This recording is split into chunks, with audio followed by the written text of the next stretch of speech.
Can spending an extra 130 on your SSD actually make your PC faster?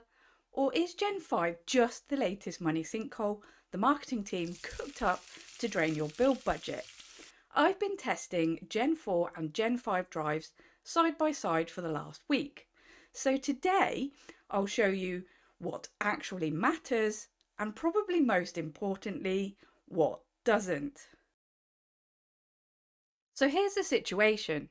You've got your Gen 4 NVMe SSD, something like a Samsung 980 Pro or a WD Black, sitting at around 60 to 90 for a terabyte. Perfectly adequate for most builds. And then you've got Gen 5, shiny, fast on paper, and somewhere north of 180 to 220 plus for the same capacity. Now, the marketing says Gen 5 is a generational leap, and technically, on raw sequential read and write speeds, it absolutely is.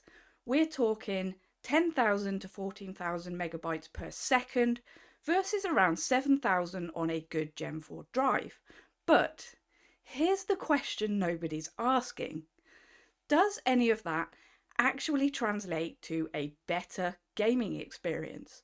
Or are you just paying for a number on a spec sheet?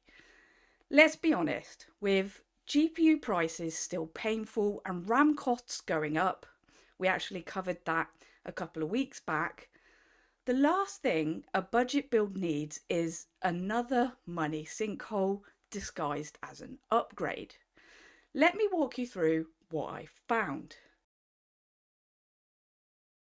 First test, game load times, because let's be honest, this is the one that actually matters to most of you. I loaded the same titles, couple of open world games, so one of my favourites, The Last of Us, one with a big asset list on both drives. Same CPU, same GPU, same everything else. The only variable in this case was the SSD, and the difference, we're talking 2 to 4 seconds on a cold load, maybe. On some titles, I couldn't even measure a meaningful gap at all. 2 to 4 seconds on a £130 price difference. Now, I don't know about you, but I'm not sure how to justify that. And just as a little heads up, before you even look at a Gen 5, check your motherboard. If you aren't on the latest AMD AM5 or Intel LGA 1700 platforms with specific PCIe 5.0 support, that expensive drive is just going to run at Gen 4 speeds anyway. So you'd be burning money for literally zero gain. It's a very, very similar story with boot times actually. You'd think Windows would fly open, but truthfully, the motherboard's BIOS check takes longer than the actual OS load. So going from Gen 4 to Gen 5 might save you half a second at the desktop, but it's not a game changer. Now, and I want to be very straight with you, there is a scenario where Gen 5 genuinely earns its keep: large file transfers. If you are moving massive game installs, working with high bitrate video, or backing up huge data sets, Gen 5 can genuinely pull ahead. But context matters.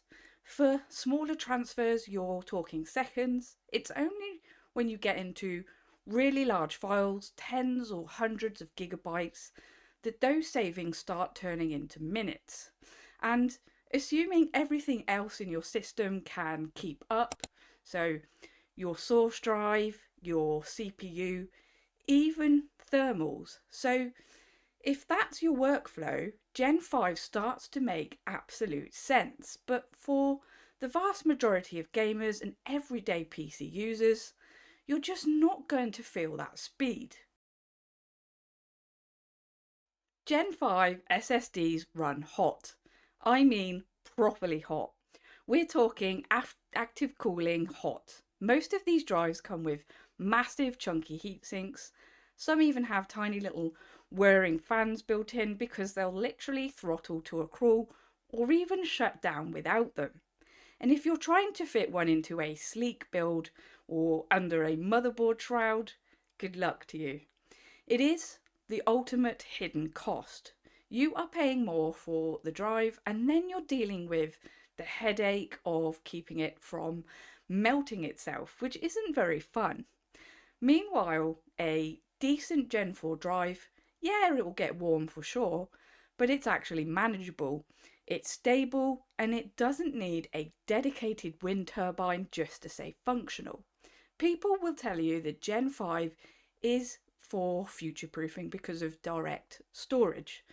That's the tech that lets the GPU pull data directly from the SSD. But here's the reality. Even top tier Gen 4 drives are barely being saturated by current games. We're years away from Gen 5 being an actual requirement for gaming performance. Right, so here's where I actually land on this. 3 scenarios essentially. If you're building fresh on a budget, Gen 4 full stop. For gaming and everyday use, you're getting virtually all of the real world performance at a fraction of the cost. Take the money you save and put it into a GPU or RAM. Upgrades that you will actually feel, and we've covered this in other videos. If you already have a Gen 4 drive, don't upgrade. There is no gaming performance argument that justifies it right now, in my opinion. If your current drive is healthy, leave it alone. And then finally, the one exception. If you're a content creator or someone moving large files every day, Gen 5 can start to really justify itself. The higher transfer speeds are real, and that's assuming, though, as a caveat, that the rest of your system can keep up. And if time is money, the maths really does work. But even then, I'd say still wait. Prices will come down eventually, fingers crossed. The trick is knowing which camp you're actually in before you spend the money, because for gaming and everyday productivity, a well-chosen Gen 4 drive performs virtually the same and gets you most of those benefits for a fraction of the cost. If you want the absolute sweet spot right now, look for a high-end Gen 4 drive with DRAM, so something like the Samsung 990 Pro or the SK Hynix P41. You get flagship reliability and top tier snappiness, but you're still saving over £100 or dollars compared to the Gen 5 alternatives.